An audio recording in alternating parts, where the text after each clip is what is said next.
मुबारक हो, बांदी महलों से आई है और ऐसी खुशखबरी सुनाने जा रही है जिसे सुनते ही आपका दिल मसरूर होगा, वह सब शोक संताप दूर होगा। अर्थात आपके महलों में कुंवर पैदा हुए हैं, शक्ल व सूरत में लाजवाब है। ईश्वर ने बाद मुद्दत के ये दिन दिखाया है और आपके दिल की गली को खिलाया है। जिसने सुना धन्यवाद किया और ईश्वर की महिमा को याद किया।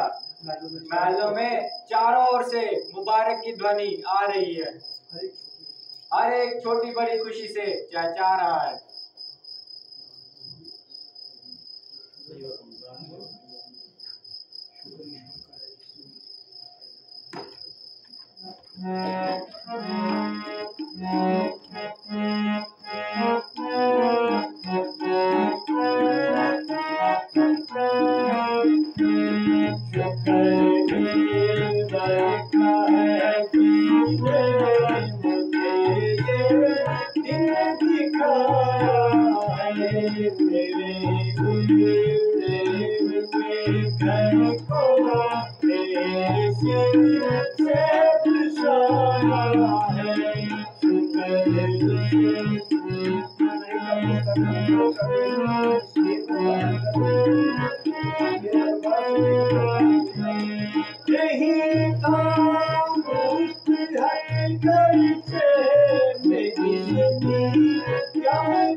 ईश्वर तुम धन्य हो, तुम्हारी कुदरत का कौन भेद पा सकता है। प्रभु ऐसा कोई सवाली नहीं जिसने आपका आश्रय ना लिया हो और आपने उसकी मंगल कामनाओं को पूर्ण न किया हो। दया सागर दशरथ के मुंह में जुबान नहीं जो आपका धन्यवाद कर सके। दीनानाथ जो खुशी मुझको इस वक्त दी है उसको एक जुबान से तो क्या, अगर मेरे एक एक रोम की 100 जुबान हो तो भी इसका एजाज नहीं कर सकता। और मैं इस किसी हालत में भी इस नियामत का मुस्तहक न था। ये सब आपकी दया और कृपा है जो इस उजड़े हुए चमन को एक मुद्दत के बाद आबाद किया। आज तक जो कुछ हुआ उसमें ना जाने कौन सा भेद था। परमात्मा तुम धन्य हो, तुम धन्य हो।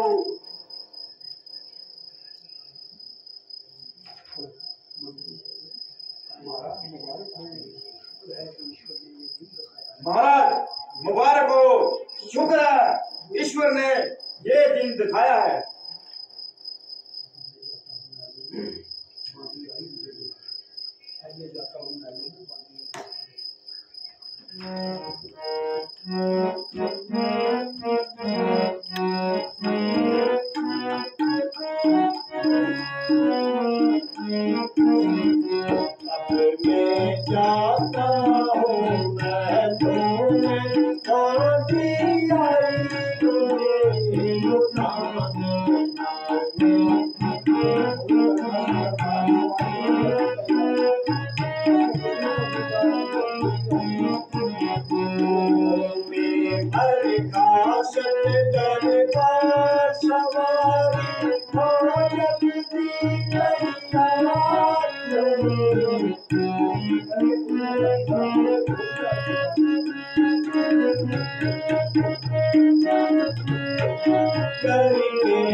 मैं महलों में जाता हूँ और सबको ये ऐलान सुनाता हूँ, खुशी में एक हफ्ता के लिए तमाम दफातर बंद हो, घर घर मंगलाचार हो, आनंद हो। इसी वक्त मुनादी करा दी जाए कि आज तमाम शहर में रोशनी करा दी जाए। जो मुस्तक आए उसको इनाम दो। मंत्री जी, ये काम आप खुद अंजाम दो। जो कोई सवाली आए हर किस खाली जाने ना पाए। एक हफ्ता के बाद दरबार अजीम करूंगा और खास इनाम उस वक्त खुद तकसीम करूंगा। गुरुजी, आप भवन की सामग्री लेकर जल्दी आइए और ज्यादा देर न लगाइए।